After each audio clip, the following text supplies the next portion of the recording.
بھاری گزرتا ہے۔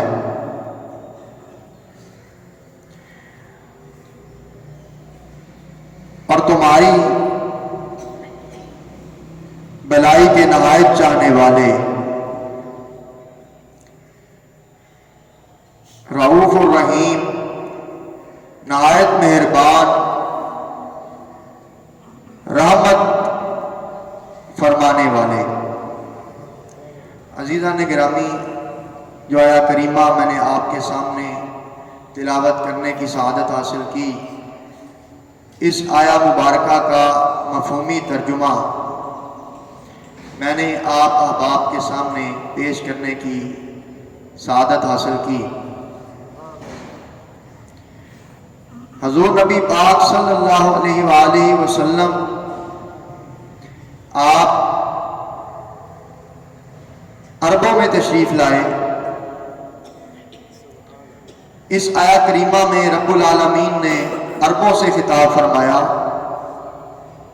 کہ تمہارے پاس تمہیں میں سے عظیم رسول تشریف لائے، یعنی حضور عرب بھی ہیں، حضور قریشی بھی ہیں، حضور ہاشمی بھی ہیں۔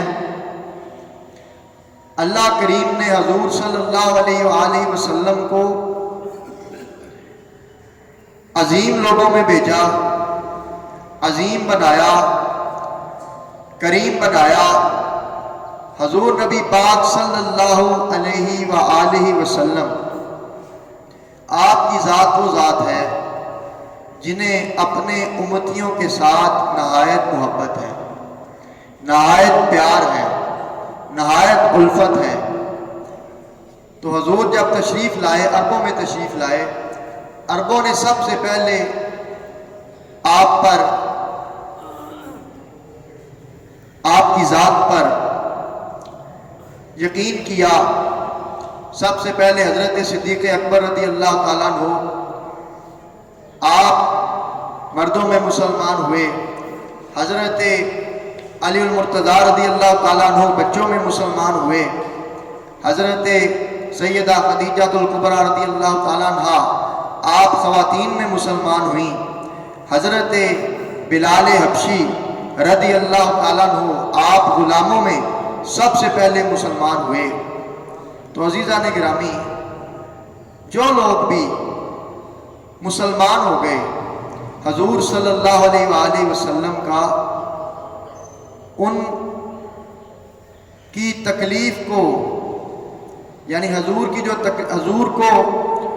حضور جب دیکھتے کہ کوئی مسلمان تکلیف میں ہے تو حضور کی طبیعت پر گراں گزرتا، حضور کی طبیعت پر بھاری گزرتا۔ حضور نبی پاک صلی اللہ علیہ وآلہ وسلم آپ خطبہ حج ارشاد فرما رہے تھے۔ حضور صلی اللہ علیہ وآلہ وسلم نے فرمایا، اللہ تعالیٰ نے تم پر حج فرض فرمایا ہے۔ تو ایک شخص نے عرض کی، یا رسول اللہ صلی اللہ علیہ وسلم، کیا حج ہر سال فرض ہے؟ حضور صلی اللہ علیہ وآلہ وسلم نے کچھ دیر سکوت فرمایا، کچھ دیر خاموشی فرمائی، اور تھوڑی دیر بعد حضور نے ارشاد فرمایا، اگر میں کہہ دیتا کہ حج ہر سال فرض ہے تو حج ہر سال فرض ہو جاتا۔ حضور نے فرمایا، حدیث کا مفہوم ہے کہ مجھ سے زیادہ سوال نہ کیا کرو، اگر میں کچھ فرما دوں تو وہ چیز ہو جاتی ہے۔ تو عزیزان گرامی، حضور صلی اللہ علیہ وآلہ وسلم آپ نے اپنی امت کے لیے آسانیاں پیدا فرمائیں، اپنے غلاموں کے لیے آسانیاں پیدا فرمائیں، صحابہ اکرام رضوان اللہ تعالیٰ علیہم اجمعین کے لیے آسانیاں پیدا فرمائیں، اہل بیت اطہار جو حضور کے گھر والے ہیں ان کے لیے آسانیاں پیدا فرمائیں، حضور کے دور والے مسلمانوں کے لیے آسانیاں پیدا فرمائیں، بعد والے مسلمانوں کے لیے آسانیاں پیدا فرمائیں کہ شریعت مصطفیٰ صلی اللہ علیہ وآلہ وسلم میں اللہ کریم نے 5 نمازیں فرض کی،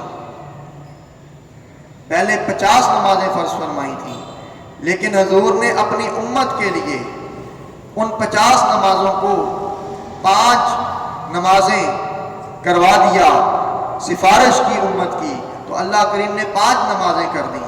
اگر 50 نمازیں ہوتی تو امت مشقت میں پڑ جاتی، مشکل میں پڑ جاتی، تنگی میں پڑ جاتی۔ حضور نے کرم فرمایا اب اگر کوئی حضور کا امتی، حضور کا غلام 5 نمازیں پڑھے گا اسے 50 نمازوں جتنا ثواب ملے گا۔ تو عزیزان گرامی، اگر حضور فرما دیتے کہ حج ہر سال فرض ہے، وہ جو صحابی تھے جنہوں نے پوچھا کہ یا رسول اللہ حج ہر سال فرض ہے، اگر حضور فرما دیتے تو ہر سال حج فرض ہو جانا تھا، ہر ایک پہ فرض ہو جانا تھا، ہر مسلمان پہ فرض ہو جانا تھا۔ دیکھیں حجاز مقدس میں رہنے والے مسلمان تو آسانی سے حج کر لیتے، مکہ شریف میں رہنے والے تو آسانی سے حج کر لیتے، لیکن بعد میں اسلام دور تک پھیلا، ایران تک پھیلا، افغانستان تک، پاکستان تک، شام تک، فلسطین تک، پورے عالم میں پھیلا، تو ہر بندہ ہر سال حج کیسے کرتا؟ تو عزیزان گرامی، حضور نے اپنی امت کی بھلائی سوچی، اپنی امت کے لیے آسانیاں پیدا فرمائیں۔ حضور صلی اللہ علیہ وآلہ وسلم کی حدیث پاک ہے، مفہوم حدیث شریف ہے، حضور صلی اللہ علیہ وآلہ وسلم نے فرمایا اگر مجھے تمہارا مشقت میں پڑنا، یعنی اگر مجھے اس چیز کا ڈر نہ ہوتا کہ تم مشقت میں پڑ جاؤ گے تو میں ہر نماز کے ساتھ، یعنی ہر وضو کے ساتھ مسواک کو کرنا لازم قرار دے دیتا۔ تو عزیزان گرامی، مسواک حضور کی سنت ہے، لازم نہیں ہے۔ کیوں کہ حضور کے امتی مشقت میں نہ پڑ جائیں۔ جو آیا کریمہ میں نے آپ کے سامنے تلاوت کرنے کی سعادت حاصل کی، اس میں اللہ کریم نے فرمایا کہ حضور کے جو غلام ہیں، اولین غلام تو عربی تھے، وہ مسلمان ہوئے، صحابہ اکرام اکثر عرب تھے، تو اس کے بعد دیگر قوموں نے بھی اسلام قبول کیا، یعنی سارے جو مسلمان ہیں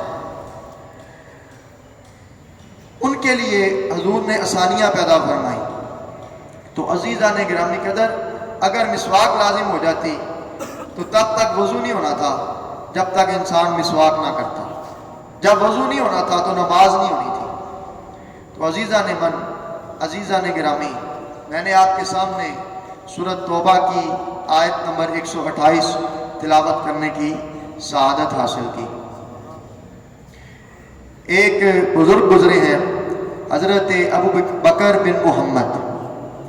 حضرت ابو بکر بن محمد فرماتے ہیں کہ میں حضرت ابو بکر بن مجاہد رحمۃ اللہ علیہ کے پاس بیٹھا ہوا تھا، اس دوران حضرت ابو بکر شبلی رحمۃ اللہ علیہ آپ تشریف لائے۔